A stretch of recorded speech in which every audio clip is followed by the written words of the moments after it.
Hello guys, എല്ലാവർക്കും സുഖമാണെന്ന് വിശ്വസിക്കുന്നു. ഇതെൻ്റെ ഒരു കുഞ്ഞു പൂജാമുറിയെ. ഞാനിപ്പോൾ വിളക്ക് കത്തിച്ചതേ ഉള്ളൂ. ഇത് കണ്ടോ, ഇതാണ് വെറ്റില ദീപം. മുരുകന് വേണ്ടി എല്ലാ ചൊവ്വാഴ്ചകളിലും വെറ്റില ദീപം ഏറ്റുന്നത് നല്ലതാണ്. എന്തിനാന്ന് വെച്ചാൽ നമ്മുടെ കടങ്ങൾ തീരാനും കടം കൊണ്ടുള്ള സ്ട്രെസ്സ് തീരാനും. അപ്പം ഞാൻ ഇന്ന് ചൊവ്വാഴ്ച തൊട്ട് തുടങ്ങാമെന്ന് വിചാരിച്ചിരിക്കുന്നത്.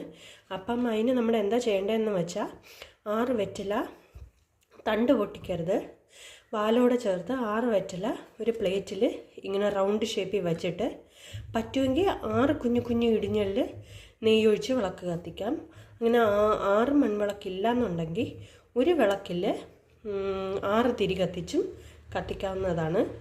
അപ്പം ഞാൻ അങ്ങനെയാണ് ചെയ്തിരിക്കുന്നത്. ഒരു മൺവിളക്കിൽ 6 തിരി കത്തിച്ച് നെയ്യ് ഒഴിച്ചാണ് കത്തിച്ചിരിക്കുന്നത് മുരുകന് വേണ്ടിയിട്ട്. അപ്പം ചൊവ്വാഴ്ച തോറും ചെയ്യുന്നതാണ് ഏറ്റവും നല്ലത് കടങ്ങൾ തീരാൻ വേണ്ടിയിട്ട്.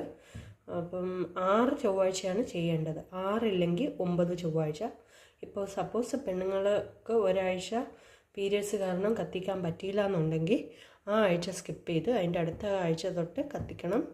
അപ്പം നമുക്കത് കൗണ്ടിങ്ങിൽ അതിൻ്റെ കണ്ടിന്യൂ ചെയ്താൽ മതി, ഒരാഴ്ച വിട്ടിട്ട് അടുത്ത ആഴ്ച തൊട്ട്. അപ്പോൾ ഇല്ലയെന്നുണ്ടെങ്കിൽ മുടങ്ങണ്ടെന്നുണ്ടെങ്കിൽ പീരിയഡ്സ് ഉള്ള ആഴ്ച ഹസ്ബൻഡിനെ കൊണ്ട് കത്തിച്ചാൽ മതി. അപ്പം എല്ലാവർക്കും ഇത് ഇഷ്ടപ്പെട്ടെന്ന് വിചാരിക്കുന്നു. എല്ലാവരും തൊഴുതോളൂ, എല്ലാവരും കഷ്ടകാലം മാറട്ടെ, എല്ലാവരും സന്തോഷമായിട്ട് ഇരിക്കുക. ബൈ.